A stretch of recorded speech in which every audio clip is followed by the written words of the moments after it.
पीले दांत वाली बहू। रंजना कभी ब्रश नहीं करती थी। उसे कितनी बार उसके माँ बाप ने डांटा, लेकिन उसका कोई असर उस पर होता ही नहीं था, जिस कारण से उसके दांत पीले पीले हो जाते हैं। शादी के बाद अरे बहू, वैसे तो तुझ में कोई कमी नहीं है, पर तेरे दांत इतने पीले कैसे हैं बेटा? कैसे मतलब? कोई सर्जरी थोड़ी ना कराइए।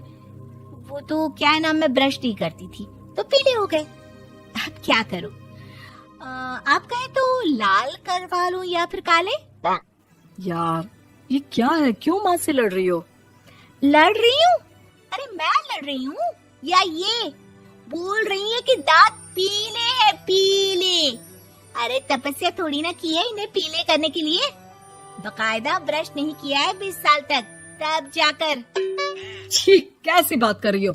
ये उस वक्त तो पीले नहीं थे जब हम लोग तुम्हें देखने आए थे। अरे तब साफ करवा लिया होगा डेंटिस्ट के पास जाकर। अब देखो कैसे पीले पीले लग रहे हैं। रंजना सास की तरफ गुस्से से देखती है। फिर शुरू हो गई पीले पीले पीले। अरे पीले तो तब भी थे जब मेरे हाथ का रसगुल्ला उड़ा उड़ा कर खा रही थी और बोल रही थी, लड़की नहीं गुणों का खजाना दे रहे भाई साहब आप। खैर, अब वो लोग करते भी तो क्या करते, पीले दांत वाली बहू पल्ले पड़ी थी तो झेलना तो था ही। एक दिन कीर्तन में रंजना गाना गा रही थी। अरे कमला बहन, माँ का द्वार है, यहाँ तो सब शुद्ध होकर आते हैं, फिर अपनी बहू को ब्रश भी नहीं करवाती तुम। दूर से पीले पीले दांत भक्ति में बाधा उत्पन्न कर रहे हैं। अरे कोई 2 साल की बच्ची थोड़ी ना लेकर आई हूँ मैं बहू बनाकर। अच्छी खासी लड़की है, अरे कैसे करवाऊं ब्रश? ये तो उसे खुद करना चाहिए ना। अब माँ बाप तो इसके जैसे तैसे निपटा दिए, ये नहीं सोचा कि सास कैसे संभालेगी। सास बहू को लेकर घर आ जाती है, लेकिन सोच लेती है कि अब इसे लेकर कहीं नहीं जाएगी। अगले रोज बहू कहती है, अरे क्या हो गया, मंदिर नहीं जाना क्या? कीर्तन का वक्त हो रहा है। मेरी मधुर वाणी से कान्हा जी जागते हैं और सोते हैं। आप तो जानती है ना उनकी भक्ति में कितना मन लगता है मेरा। वो क्या है ना, तबीयत ठीक नहीं लग रही है मेरी, आराम करूंगी मैं। तबीयत ठीक नहीं लग रही? अभी तो मिथुन के गाने पर नाच रही थी आप, और अब बोल रही है कि तबीयत ठीक नहीं लग रही। अरे भक्ति में मन लगा लो सासू माँ, ऊपर जाना है, क्या मुंह दिखाओगी आप? हाँ? सास को बहू की बात पर गुस्सा आ जाता है। मैं क्या मुंह दिखाऊंगी, इसकी चिंता तो ना कर, समझी? अपने मुंह की चिंता कर, जो ये पीले पीले दांत लेकर हर जगह पहुंच जाती है। पता है लोग कितना मजाक बनाते हैं। ना जी ना, मैं नहीं जाना कहीं तेरे साथ। तो ये बात है, कोई ना, मत जाओ, मैं अपने कमरे में ही बैठकर भक्ति कर लूंगी। ऊपर वाला दांत थोड़ी ना देखता है, मन देखता है, भावना देखता है। और अरे बस बस, तू सब कुछ दिखा, बस ये सफेद चमकदार दांत ना दिखाना किसी को, है? जा यहाँ से। बहू को सास की बात का कोई फर्क नहीं पड़ता, वो तो जैसी थी वैसी ही रह जाती है।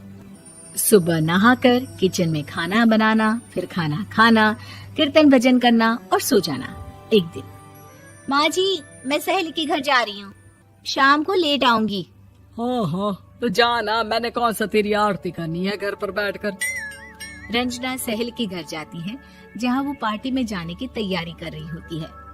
अरे शिखा, कहाँ जाने की तैयारी कर रही है? मैं गलत वक्त पर आ गई क्या? अरे नहीं यार, उल्टा सही वक्त पर आई है। मैंने ये साड़ी और ज्वेलरी निकाली है यार, शाम को इनके ऑफिस की एक पार्टी में जाना है। बताना कैसा लग रहा है ये सब? नहीं यार, इस ड्रेस के साथ तो वो वाली ज्वेलरी अच्छी लगेगी। हाँ हाँ सही बोल रही है, मैंने ध्यान ही नहीं दिया। वैसे तो हमेशा से मस्त फैशन सेंस रखती है। तो बड़ा जाती होगी ना पति के साथ पार्टी में।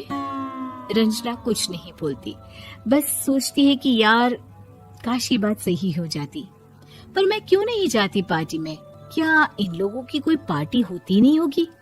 रंजना घर आती है और रात में पति से सवाल करती है, एक बात बताइए, आप मुझे किसी पार्टी में क्यों नहीं ले जाते? क्या आपकी यहाँ ऑफिस में पार्टी नहीं होती? पति बेचारा क्या कहता कि दांत पीले हैं तुम्हारे इसलिए। अरे कोई पार्टी होती नहीं हम लोगों के ऑफिस में, तो कहाँ से लेकर जाऊं? और मार्केट, मॉल, कहीं वीकेंड घूमना, कहीं तो। अरे यार, सारे हफ्ते में एक छुट्टी मिलती है, तो सोचता हूँ कि आराम ही कर लूं। क्यों? रंजना मन मार के रह जाती है। पहले कभी सास के साथ मंदिर जाया करती थी, लेकिन वो भी सास ने ले जाना बंद कर दिया।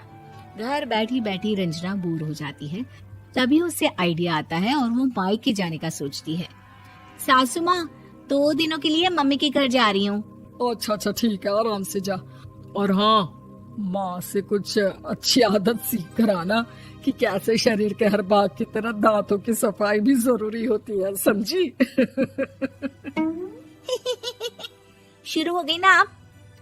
वो लोग आपकी तरह नहीं है कि छोटी छोटी बात का बतंगड़ बना दे। उन लोगों के लिए मैं मायने रखती हूँ, ना कि मेरे पीले पीले दांत। रंजना माँ को बिना बताए उन लोगों को सरप्राइज देती है, लेकिन जैसे ही वो दरवाजे पर पहुंचती है, अंदर देखती है कि घर वाले कहीं जा रहे होते हैं। अब माँ, काश रंजना दीदी के दांतों वाली प्रॉब्लम नहीं होती, तो वो भी हम लोगों के साथ चलती ना बुआ जी की बेटी की शादी में। हाँ बेटा, लेकिन अब उसे कौन समझाए कि उसको उसके पीले दांत नहीं दिखते, लेकिन उसके आसपास के लोगों को कितना एम्बैरेसिंग फील कराते हैं। मुझे तो कितनी बार उसके स्कूल की टीचर ने शिकायत की कि उसके साथ कोई लड़की बैठना भी नहीं चाहती, और ना ही कॉलेज में कोई उससे बात करना चाहता था। लेकिन पता नहीं क्यों उसे ये बात समझ में ही नहीं आती। कोई कमी नहीं है उस लड़की में, बस यही कि दांत पीले हैं। वो तो भला हो जीजा जी और उनकी माँ का, जो दीदी को जैसी है वैसे ही रखा हुआ है। रंजना को अपने घर वालों की बात सुनकर बहुत दुख होता है। वो सोचती है कि वो क्या करे, लेकिन फिर वो सीधा डेंटिस्ट के पास जाती है, अपने दांत चमकाती है और कसम खाती है कि वो रोज ब्रश करेगी। अरे क्या हो गया? तुम तो 2 दिनों के लिए गई थी ना, पर कोई ना, अच्छा है, चलो आ गई तो। रंजना सास के सामने आकर खड़ी हो जाती है और पूरी स्माइल करती है, उसके चमकदार दांतों को दिखाती हुई। हैं? चले मंदिर। माँ, मुझे माफ कर दीजिए, मैंने आप लोगों को बहुत एम्बैरेसिंग फील करवाया। मैं आज से रोज ब्रश करूंगी।